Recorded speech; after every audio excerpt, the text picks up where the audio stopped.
everyone. This is lesson number 4 for the Illini Swing Society Fall 2020. This is the solo jazz lesson. I'm Anne, and I've changed my footwear. This lesson is actually going to be looking at slides with caution, depending on your floor, the state of your ankles and your feet, and also what footwear you have.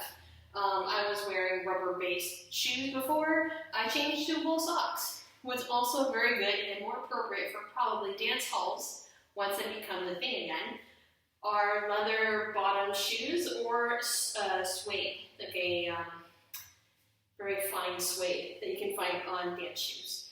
So recommended to not try it while using any type of rubber sole-based shoe. With that said, let's continue.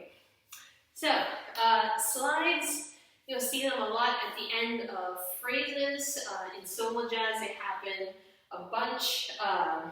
Just a nice breather, especially when solo jazz is like, it's all about arms, it's all about feet, and all of a sudden you just throw in like a shh, and like you hold it for a second, and everyone's like, oh, you really feel like we're listening to the music, and you still have this kind of chance to obviously that your body is kind of adapting or reacting to music.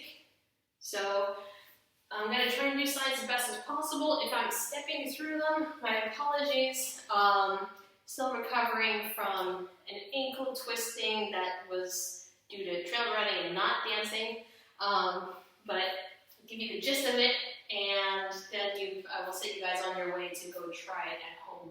So, general idea with slides is your body has to really be going, I wouldn't say first, but really on top of that leading leg, because if you're sliding, you can't shy away from it.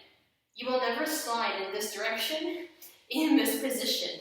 You are very firmly rooted on, let's say, on this right leg. So you really have to you have to commit to it. And yeah, it can be scary. So do it in small bits. And you can even just step through them first to kind of get your body used to it. A simple slide lock, in a way, is, let's say if I'm stepping on my left, I'm stepping in this direction, and then as I'm switching here, it's like I have to switch my weight from currently on my left, and then back past my right through. That was really, really jagged. My apologies. It helps a little bit. So you can almost do step, step back, and through. Now it looks smoother when you actually you can slide your foot on the floor, keep your body going with that leg, and as you're doing that, you have to twist your hips so that you can make that 180-degree turn, which kind of gives you that locking pause motion there. I'll try it on this foot, see if it works out. Yeah. So it really is kind of 3 steps, but the more you get to slide, the more that, in this case, I'm stepping here. Wait, no. Yeah. Yeah. So I'm stepping here. The more you get to practices, this slide transition ends up being just like a sliding door instead of a step, step, and step. So it's more, step, slide, step. If that makes sense. So if I do, okay, that would work better. And I didn't fall down. So at the end, you're still, in my case, I'm still on my left foot mostly. My right was just used to kind of turn me around. So this can be done forward as well, where I'll do it further back. So I can go here and kind of slide that foot through. So a lock is a great way to end the slide because it's pretty definitive, your legs are wrapped.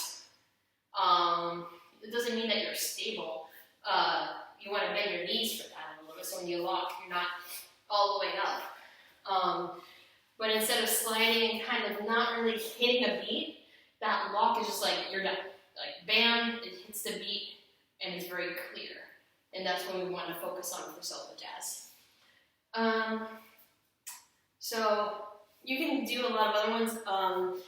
A heel slide for leaders or people wearing flats that have leather bottomed heels.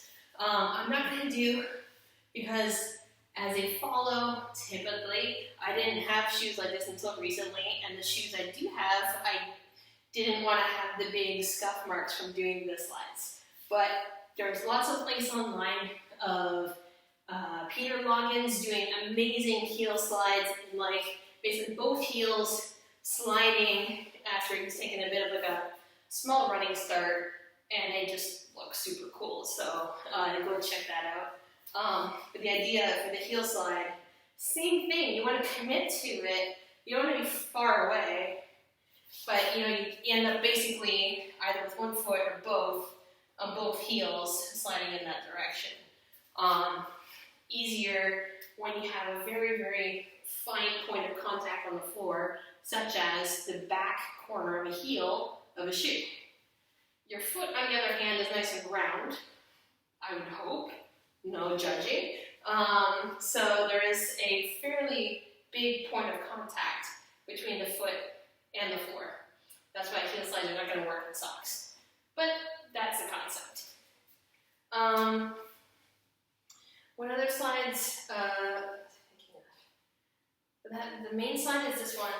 And you can add this in solo jazz, but you can also add it like in Lindy Hop as well, in a smaller way. So like you don't want to get too far away from your partner, because then your whole like position relative to your partner is too far away.